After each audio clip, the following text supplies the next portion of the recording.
take you to the next level. All right, not everybody gets introduced to this, and I didn't get introduced to this until I was in my 30s. So I'm throwing it to you guys now because you're the next gen, right? And it's good. So I want to just talk to you about what that presentation was all about. What did you see out of that presentation versus, I mean, it was basically a PowerPoint presentation, right? It's a slideshow. What did you notice about that slideshow that was different than some of the ones you've ever come across? Mostly it's just people reading off of the slides, but you just spoke out of it like through memorization and just a passion that you had. Yeah, I didn't look at those slides too much. I mean, it didn't seem like you had to memorize anything. You were just like talking. Like you just needed things like visual aids, but you could just like talk out of just like pure passion. Like yeah. And how did I know? How did I know what to talk about? Like, how did I memorize those whole long things? You have little notes. I had some notes, right? Did you practice before? No, that's the first. You guys were second. I mean, it's your passion. You I lived constantly it. learning. Yeah. Yeah, I lived this. This is my life, right? And I'm sharing my life, a part of it, a huge part of it, with you. And yeah, I have notes. Sometimes it's statistical. I don't make that stuff up, right? Like that's somebody else. But that's it. So in terms of the presentation itself, notice anything about the slides? Focus on one word. Oh, you didn't have any words up there. Mostly just pictures with a title, just to give us like an idea of what you're going to talk about. Yeah, and there's a reason for all that difference between what you guys have probably seen a lot of and then what you're seeing now. And what I just showed you now is the way you want to be. And you can easily be. It's not hard to find a picture. So for your presentations, I don't know how much you want to write down. Ms. Osmond did take notes earlier, but I don't know how much you guys want to input this. This is for your future, because at some point, you're going to be standing in front of a group of people selling your ideas. And I don't know what it is, if it's a business idea, if it's a passionate idea. I hope it's a passionate one, because it's easier. But the first thing you guys want to do, I write down go analog. Do you guys know what analog means? Versus digital. Instead of going in and going, I'm getting ready to make a PowerPoint presentation, let me get PowerPoint open. Right? PowerPoint's open. Now let me go to Google. What am I looking up on Google? I'm looking up passion. No, I'm not. I'm looking up dog. No, I don't care about dog. Right? You go to Google, you're lost yourself. It's like walking into Wegmans, and I went in there for apples, and I come out with a 6-pack of beer and 12 chicken wings from the Thai restaurant and a crab cake. And I'm like, what? Forgot to get apples, right? It happens. Google's the same way. Go analog. Guess what? I can take this piece of paper and write down my theme. And I can take this piece of paper and go, I need to get a picture of a wet dog. I'm going to write that down. Because I can focus. Think about when you're in class, right? You're in class and your teacher's doing their presentation, and then all of a sudden you start doing this. Let me draw a circle. Oh, you know what would be good? A circle and a circle. And maybe a circle outside of that circle. Oh, that's just it. And you do this for like 10 minutes, don't you? And you start relaxing your brain again, because your teacher has really taken you and just inundated you with information. You're like, I'm done. I need to draw circles for a minute. And you do it. And you take yourself into a place, a happy place, and a good place for your brain. And then after 10 minutes, you pick your head up and go, I'm ready to pay attention to you again. You're still talking. Okay, I'll take a note. Right? I've done it. I do it every time somebody talks, pretty much. I have about 5 or 6, 7 minutes in me. Guess what? You guys have about less. About 3 or 4. I'm glad you guys participated with me for 20 minutes, and now you're listening to me some more. Don't draw, please. So take this idea of going analog and write down your theme, and then start, maybe use index cards and draw what picture you want to use with it. Just write down what picture you can do. And this is your slide. And what can you do with index cards? Once you have 5 or 6 or 7 of them. What's nice about index cards and your presentation? They keep you organized. It can, yeah, because you can move them around just like a slideshow, but you can really visualize it, right? I can have, and this is what I do with movies and all sorts of stuff. I just start moving around like this is better. I stopped working on this presentation that you guys just witnessed at 6:45 this morning. I had 2 days to do it, but I woke up in the morning and I went, there's a slide out of place. And you know what slide it was? The darn little rascal slide. I needed to move it to a different spot. I just went and dragged it out. That's all I did. I just had to move it around. It was needed. Okay? And then, one of the bigger components of it is find your story. You have a story. All of you have a story. I do not care what Google says.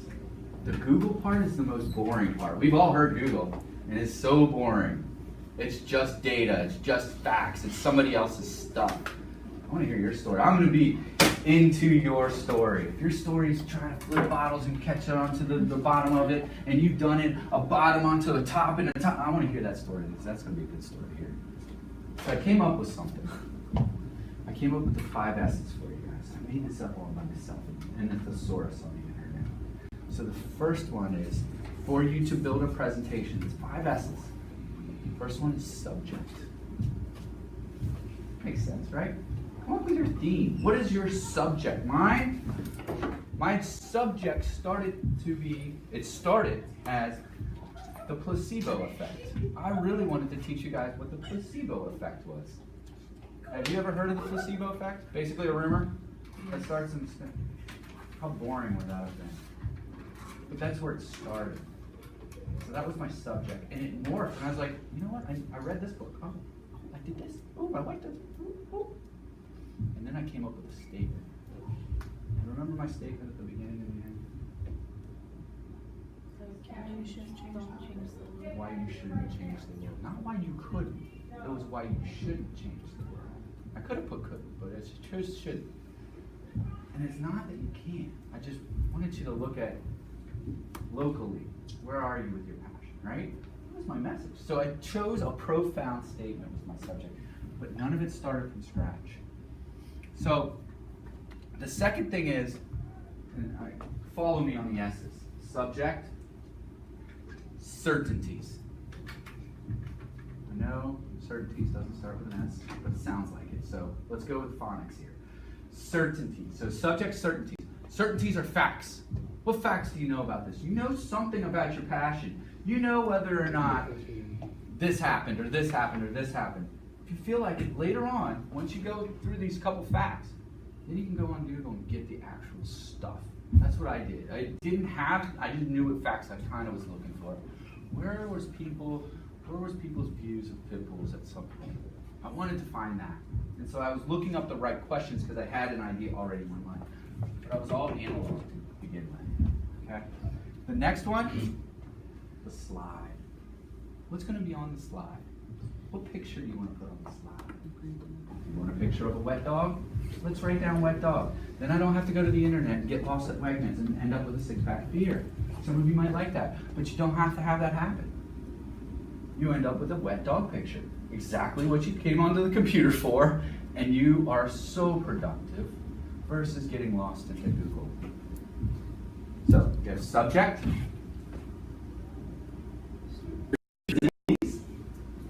Slide. And the next one, the most beautiful part about all of this. Sleep. No, that's at the end. That's the 6th one. But story. Your story. You have a story. It might be stories. I've lived twice as long as you guys have, so I have stories. You might have 1 or 2 right now. But if it's your passion, you're going to end up with many, many, many, many more within that realm. And there's going to be better stories and not so good stories. And then your kids are going to maybe have those same stories. We're hoping our daughter is a dog advocate. We're raising her to be. We hope she has some stories about it. All right, and the last one is a story sequence. What order do you want it in? How does your story just move through just seamlessly so that you go from why you shouldn't change the world to what Mr. Fournier did to change his whole community and why he did it. You know why I did it. I got married and she was really into it, and then I went and saw that Michael Vick property, and it just fell on my face. Well, you said they use car axles? Because they're really heavy, right? You're not going to budge a car axle that's dug, what? I don't know how wide's a car, 4 feet? 3-4 feet into the ground, with just the head of it poked out. No dog's breaking that. And the chains they used, it's amazing they could lift them. So, I read a book, reads books, by Dan Pink, and he talked about the left brain and the right brain. You guys know what the difference is? Isn't the left brain more Like your focused creative on part? curriculums while the right one is more? Your left brain's analytical, your right brain's more of your feelings. Good. Creative. Yes, you guys all know. So the left brain is all just data. Let's get this done. Logical. Let's brush teeth, right? Go to bed, pee, breathe, right? Left brain. Breathe. Controlling everything. Okay, well, guess what? Our world is becoming automated. And there's things that can happen with automation. A lot of them. Think about the cashiers. You guys been in a food store where there's one cashier and they're controlling 10 cash registers because everybody's doing it themselves? That's 10 jobs not there anymore, which used to be a whole line of cashiers. Now you see all these lanes empty because everybody's going to this automated one. And there's one. This is happening. This is the world you're stepping into. You're stepping into these automated, that can be automated jobs are going to be automated. They're starting to take over the industry of waiting tables. You may have seen it at Tyson's Corner. You got that big rotisserie. Let me pick this up. Let me pick this up. Let me pick this up. They got robots doing it. You can now just punch your order in, and then somebody brings it to you, right at your table, right? You've seen this. It's happening right before your eyes. People are losing jobs because of it. So what was a service industry is now becoming an automated industry, because if I can make it logical, then I can obviously save myself money by not paying you to do it. I'll just have the automation. So what Dan Pink talks about is we need to tap into our other side, our other brain, because computers can't take control of that, right? Computers can't take control of passion. Computers can't take control of designing new things. Computers can't take control of fun and feeling. And if you guys work on tapping into this for the rest of your careers, which will be till about 60-ish, you're going to be successful in the work world. And that's why this story of what I'm telling you goes beyond just a PowerPoint presentation. Within my little presentation, did I design something? Yeah, for you. Straight up. Was it empathetic? You guys know what that means? It had feeling for something else other than myself, right? I was empathetic to the dogs. So I worked with them. Did I tell you a story? Man, this has been going on since the Unga Bunga caveman days. That's how they pass on the knowledge. Stories. Be a good storyteller and you're gonna be okay. Was there a flow to my thing, to my presentation? Did it have a meaning? Did it have a purpose? It did. The only thing I can take out of this is play, okay? I didn't give you guys a chance to play with my product. However, this is why you guys are doing the presentation. This isn't just us saying, hey, let's have everybody do a TED Talk. This is for you guys to play in the world of design and story and empathy and make mistakes and be okay making mistakes. But if you get good at these 6 things, Dan Pink is really strong that you'll be okay in the automated world. You will have a job. You will be successful. And if you can do a presentation well, think about this. People are going to look at you differently versus the guy that read the PowerPoint, dun, dun, dun, dun, dun, dun, dun, that I can read while I'm, right? I can read it, and then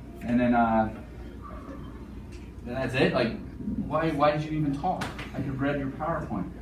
Dan Pink is saying, guess what? If you can do this well, you're going to stand up above them. the rest. And you're going to show. You're going to shine. And you're going to go from a standard employee to now an executive employee because you can do something that other people can't. That's why I'm saying learn how to work in this world. I want to just show you real quick, and then we're almost done, an example of a slide. And I just want to ask you, what do you like or dislike about the slide? And this is an open invitation for you guys to talk. The color is boring. You don't like the colors, maybe too gray, not happy. So I was gonna say, as a question, so that the audience can sort of like take guesses or hints at it. Okay, so the question is good, okay.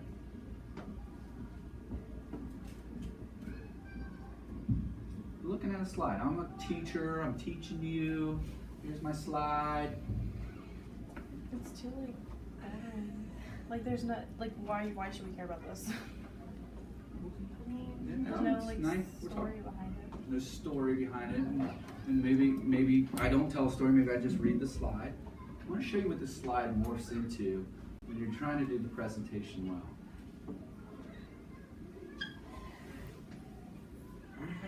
We've had mixed feelings about this.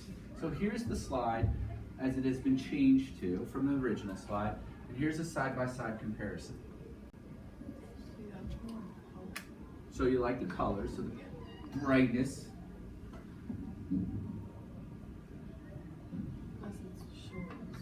Short and sweet.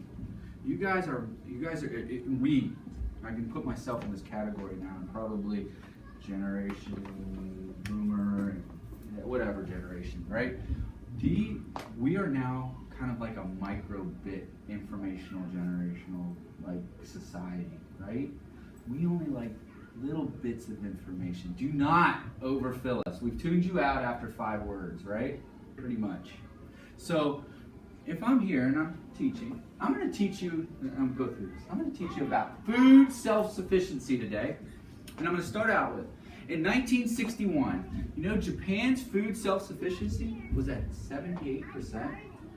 And then by 2014, the figure went down to 39%. So I have a question. What do you think the reasons for Japan's slow rate is? Now, let's put this together.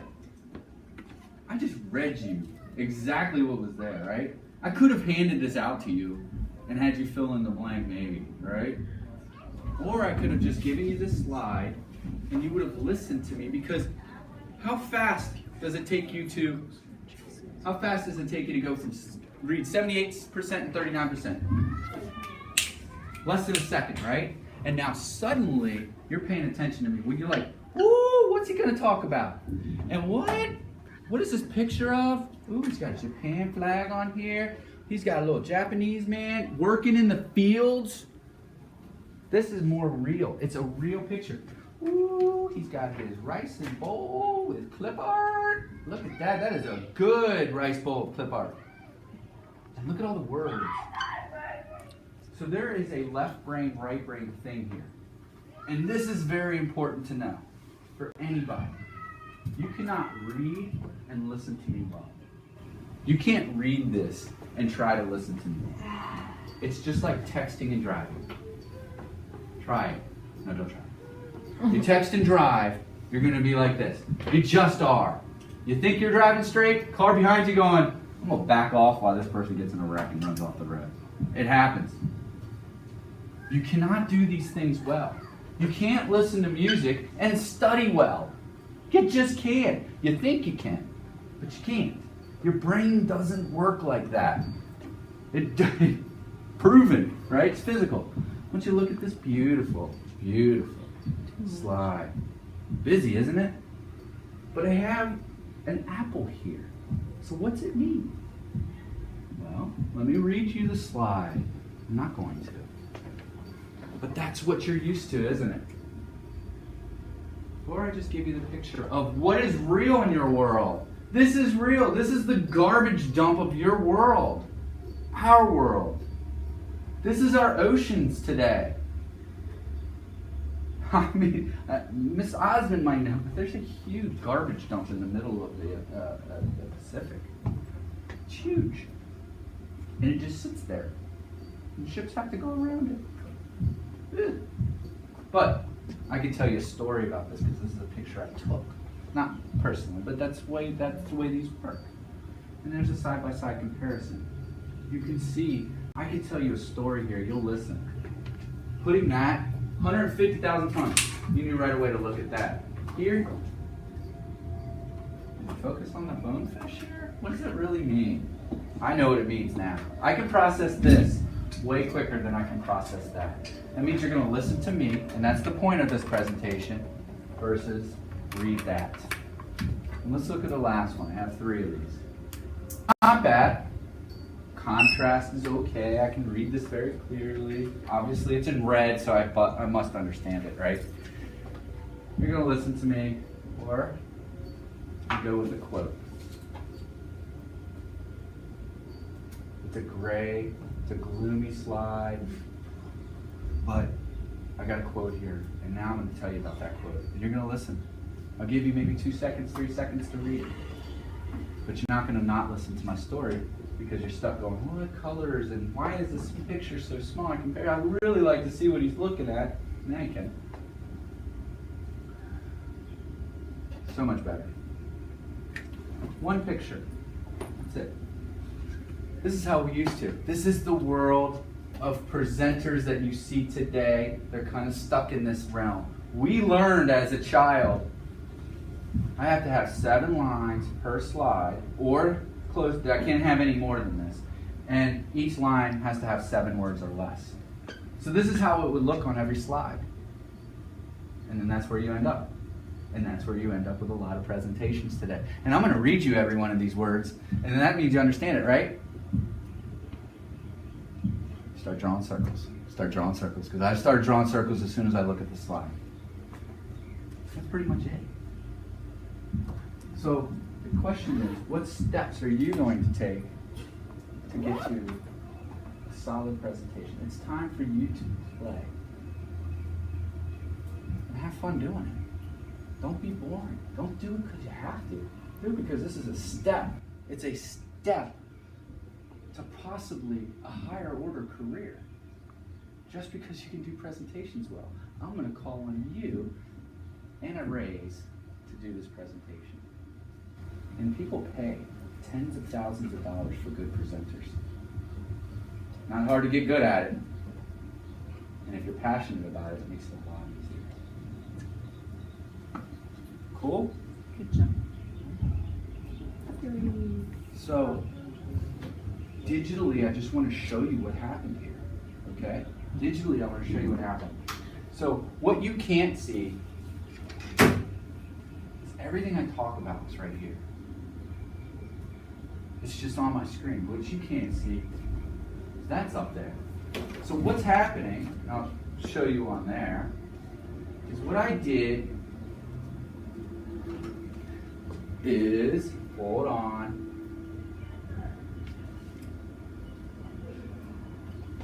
I'm now sharing my screen, but there is an option here on every computer to do what is called an extension. So what happened is, right now I'm just duplicating my screen. When I do an extension, it acts like this is a whole nother monitor.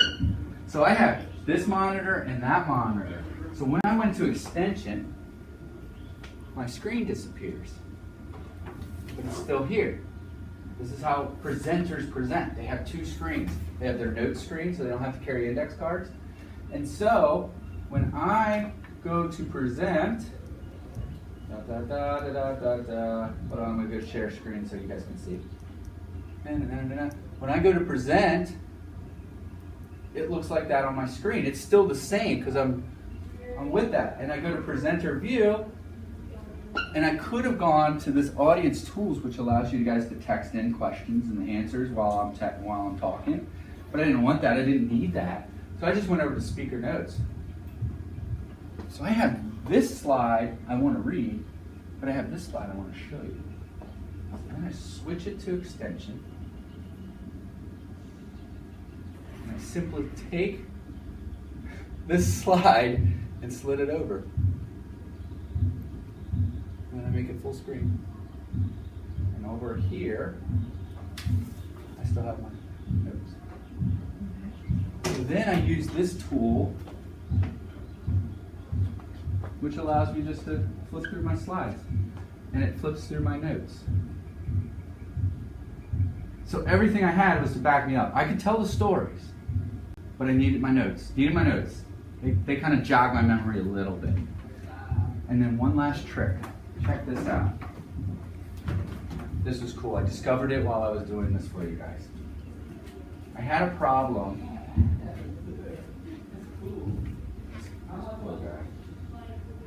I had a problem with my notes being too much. So, what you'll notice, I got my bullets because I wanted to hit those up. Let me go to this one. Notice my notes go too far, right? That's not good. So I had to figure out, how am I going to get all my notes on there and still be able to read it? Because I made my font big because my eyes are getting bad. Look. See the slide behind it? It doesn't change. See? Well, the only thing changes was my notes. And I did the same back up here. Could you show us more pics about the Michael Vick house? How many more pictures? I'll have to go get those out of my computer one day. But see, this, I had a lot of notes about that part of my story. And it doesn't change, it doesn't change, it doesn't change. But it was such a long part of the presentation, I needed to break up my notes into 4 slides. And that was easy. It was a copy, it was just duplicate, duplicate, duplicate. And I did all of my notes, last thing. I did all of my notes down here. You know how like you can put all your notes here? Yeah. And then I changed the font so I could read it when I did the presenter view because it's really tiny and I'd have to be here going, okay guys. So I made it, I don't even know what font size. I think I made it 36 or 24 or something like that. But then, you saw, you could read it, right? From over here. What you'll see in a TED Talk is, they have it down here. So they put it on the ground, and then they go through the presentation, and you'll see them look down. Because they got their notes right there. And they do the same thing. Cool? So those are little tricks of the trade I want you guys to use on the final part of the presentation, but I didn't want to show you any tricks in the middle of it. It's all about your passion. You guys have 5 minutes.